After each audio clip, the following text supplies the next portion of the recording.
To understand the smartest man in the multiverse, we have to travel back in time to ancient Athens to meet the original Rick Sanchez of philosophy, Diogenes of Sinope. You might think you know what a cynic is sarcastic, maybe a little bitter. But Diogenes wasn't just some guy rolling his eyes at political commentators. He was the founder of Cynicism, a radical philosophy that rejected social phoniness, artificial hierarchies, and the idea that we need anything more than nature and reason to live a good life. Sound familiar? In many ways, Diogenes is the blueprint for Rick's interdimensional nihilism. It's a life lived completely outside the rules, expectations, and illusions that most people cling to. Remember when Diogenes wandered through Athens in broad daylight, holding a lantern and saying he was searching for an honest man? He was looking for someone real among all the polished fakes and self-important citizens. Now picture Rick wandering through the citadel of Ricks. What's he doing? The exact same thing.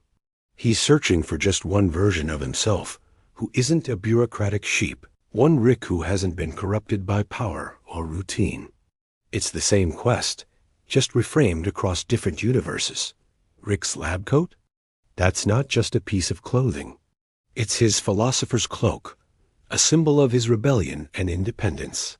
And his portal gun isn't just a fancy travel device. It's a weapon against all artificial constraints. Every local law, every sacred tradition, every planetary border to Rick, these are just arbitrary lines drawn by insecure beings who are desperate to feel important. This is pure cynicism in action.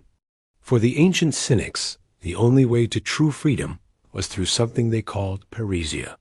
This means bold, unfiltered, and often offensive truth-telling. It's about speaking truth to power, no matter the consequences. Think about it. When Rick stands in front of some all-powerful intergalactic king and bluntly calls the religion a scam, or tells a government they're just a waiting room for death, he's not just being a jerk for the fun of it. He is channeling Diogenes. There's a famous story where Alexander the Great, the most powerful man in the world, came to visit Diogenes while he was sunbathing. Alexander offered to grant him any wish. Diogenes simply replied, "Stand out of my sunlight." He rejected flattery, power, and empty authority in favor of raw, brutal honesty. Rick does this in every single episode. He is constantly telling the universe to get out of his sunlight. So why is Rick a cynic? Because he's seen the grand cosmic joke.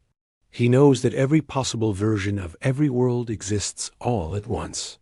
When you have that kind of perspective, things like local traditions, moral codes, and social rules start to look absurdly trivial. They're just little games people play on their tiny little planets. But here's where Rick and Diogenes start to part ways. While Diogenes' radical lifestyle was about achieving virtue, self-sufficiency, and freedom from desire, Rick's space-age cynicism often spirals into pure nihilism.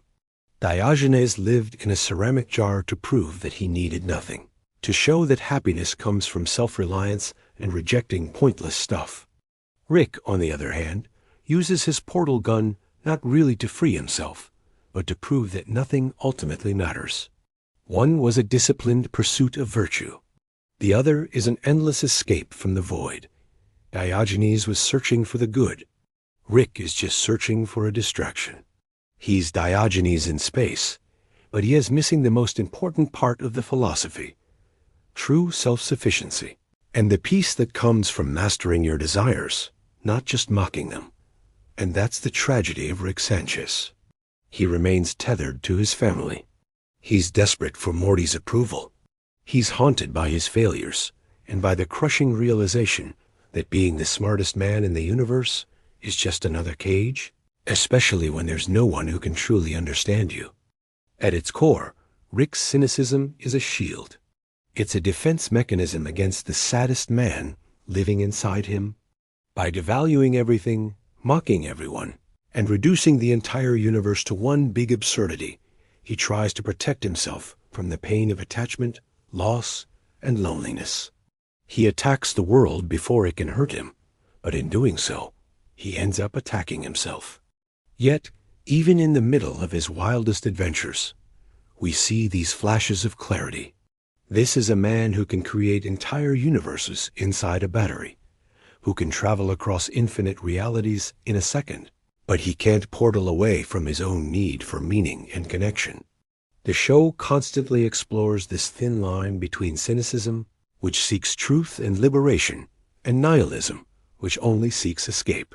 Rick is both a mirror and a warning. He shows us the power of rejecting illusions, of calling out the BS, and of refusing to bow to empty authority. But he also shows us the danger. Because if all you have is truth without purpose, or honesty without connection, then escaping the cave just leads to a lonely, bitter walk through an indifferent universe. This story hits so hard today because we live in a world obsessed with authenticity, but terrified of being alone. We all want to be the person who sees through the lies, who calls out the fakes, who refuses to conform. But what happens when you reject the whole show and you find yourself standing on an empty stage? The cynic inside us craves honesty and freedom.